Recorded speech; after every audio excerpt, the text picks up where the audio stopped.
At 2:17 this morning, Federal Reserve Chair Jerome Powell executed an action that has never been taken in the 111-year history of the Federal Reserve. He issued Emergency Directive 47 Alpha, freezing White House access to all Federal Reserve accounts, all Treasury Department payment systems, and all federal disbursement mechanisms totaling $4.2 trillion in government financial infrastructure. The White House can no longer pay federal employees, cannot execute budget appropriations, cannot transfer funds to agencies, and for the first time since 1913, the executive branch has lost control of the nation's money. Subscribe to this channel immediately, because what I am about to walk you through is not an economic policy decision or a bureaucratic dispute. This is the Federal Reserve declaring that a president who has been impeached by the House and is facing Senate conviction cannot be trusted with access to $4.2 trillion. This is the central bank siding with Congress against the executive, and this is the constitutional crisis escalating from political confrontation to financial enforcement. Turn on notifications, set them to all, because the freeze went into effect at 2:17 a.m. and by 6 a.m. this morning, 2.1 million federal employees discovered their paychecks will not process on Friday. 47 federal agencies received notices that appropriated funds cannot be accessed. And the White House is now operating without the ability to execute the most basic function of government, paying its bills. Here's what happened between midnight and 2:17 a.m., because the timeline reveals how Powell made this decision. At 11:34 p.m. last night, the Senate voted 68-32 to convict the president on articles of impeachment. Chief Justice Roberts declared him removed from office. The president posted on social media that he does not accept the conviction and will not leave the White House. At 11:52 p.m., the acting president, who was sworn in at a secure location, contacted Jerome Powell directly. According to sources familiar with the call, the acting president stated that the individual in the White House is no longer constitutionally the president, that he poses a threat to government functioning, and that financial controls must be transferred to prevent misuse of federal funds. At 12:17 a.m., Powell convened an emergency meeting of the Federal Reserve Board of Governors, 7 members. The question before them was whether the Fed has authority to freeze executive branch access to Treasury accounts when there is a dispute about who is president. At 1:34 a.m., the board voted 6-1 to authorize Emergency Directive 47 Alpha. One dissenting vote argued the Fed lacks authority to intervene in constitutional disputes. The majority concluded that protecting the integrity of the financial system during a crisis of executive legitimacy falls within the Fed's mandate. At 2:17 a.m., Powell signed the directive. Within minutes, every federal payment system locked. The White House cannot access funds. The president or former president or individual claiming to be president has been financially isolated. Hit that like button right now if you understand what just happened. The Federal Reserve just cut off the White House from $4.2 trillion. The algorithm decides what breaks through. You decide whether this analysis reaches people who need to see it. Because what I am showing you is a central bank choosing sides in a constitutional crisis. At 6:03 a.m., federal employees across the country began receiving notifications. Quote, due to emergency financial controls implemented by the Federal Reserve, payroll processing for the pay period ending February 28th is suspended pending resolution of executive authority disputes. Your next scheduled paycheck will not be issued until further notice. 2.1 million federal workers. No paycheck on Friday. The crisis has now hit ordinary government employees who have nothing to do with the political standoff but cannot be paid because the Fed has locked the accounts.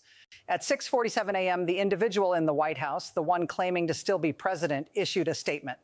Quote, Jerome Powell has committed an illegal act by freezing access to funds appropriated by Congress and allocated for executive branch operations. The Federal Reserve does not have authority to override presidential control of the Treasury. I am directing the Treasury Secretary to restore access immediately, and I am demanding Powell's resignation. If he refuses, I will remove him. At 7:15 a.m., Powell responded through the Federal Reserve's Public Affairs Office. Quote, the Federal Reserve Board acted under its statutory authority to ensure the stability and integrity of the U.S. financial system during a period of disputed executive legitimacy. The freeze remains in effect until constitutional clarity is restored regarding who holds presidential authority. The Fed's independence is protected by law. The president cannot remove the Fed chair except for cause. And exercising lawful emergency authority does not constitute cause. At 7:52 a.m., the acting president held a press conference. Quote, "I am the president of the United States. The Senate convicted and removed my predecessor. The Federal Reserve has appropriately recognized that reality by ensuring that someone who is no longer president cannot access federal funds. I have spoken with Chair Powell. I have requested that financial controls be transferred to my administration so that government can resume normal operations. That transfer is underway. Drop a comment right now. Tell me whether you think the Federal Reserve has the authority to freeze White House access to Treasury funds during a disputed transition." I am reading every response because constitutional scholars are divided on this question. Here is the legal framework. The Federal Reserve Act of 1913 grants the Fed broad authority to manage monetary policy and ensure financial stability. The Fed operates as an independent entity within government, meaning the president cannot directly control it. The Fed chair serves a 4-year term and can only be removed for cause, not for policy disagreements. But nothing in the Federal Reserve Act explicitly addresses what the Fed should do when two people claim to be president and both demand access to Treasury accounts. Powell is arguing that freezing accounts during disputed executive authority is a financial stability measure, not a political act. The individual in the White House is arguing that the Fed is overstepping its mandate and interfering with constitutional executive functions. The question is whether a court would uphold Powell's authority to make this call. At 9:34 a.m., the Treasury Secretary, who was appointed by the president before the impeachment, announced her resignation. Quote, "I cannot serve in an administration where the legitimacy of presidential authority is unresolved and where the Federal Reserve has determined that Treasury access must be restricted. I resign effective immediately." That resignation removes one of the last cabinet officials who might have challenged the Fed's freeze from inside the administration. At 10:15 a.m., 14 Republican senators who voted to convict issued a joint statement supporting Powell's decision. Quote, "The Federal Reserve acted responsibly to protect the nation's financial infrastructure during a constitutional crisis. When a president is convicted and removed but refuses to accept that verdict, safeguards must be in place to prevent abuse of federal resources. We support Chair Powell's decision and call on the individual in the White House to accept the Senate's constitutional judgment." Subscribe to this channel right now if you have not already, because what I am about to show you is the cascading impact of the Fed's freeze on government operations. By 11 a.m., 47 federal agencies had issued internal memos acknowledging they cannot access appropriated funds. That includes the Department of Defense, which cannot process military payroll, the Department of Homeland Security, which cannot pay TSA agents or Border Patrol, the Department of Veterans Affairs, which cannot issue benefit payments, the Social Security Administration, which is warning that benefit checks may not go out on March 3rd if the freeze continues, and NASA, which has suspended all contractor payments. At 11:34 a.m., the chairman of the Joint Chiefs held a secure call with combatant commanders. According to sources, he stated that military operations will continue, that existing funds in theater can sustain operations for 72 hours, but that if the freeze extends beyond that, force readiness will be impacted. He also reiterated that the military recognizes the acting president as commander-in-chief and that any orders from the individual in the White House are not lawful. At 12:17 p.m., financial markets opened. The Dow dropped 1,247 points in the first hour of trading. The S&P fell 3.8%. Treasury yields spiked. Investors are reacting to the reality that the U.S. government is in a state of financial paralysis because the Fed has locked the White House out of the system.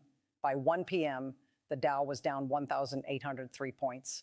By 2 p.m., trading was halted twice due to circuit breakers.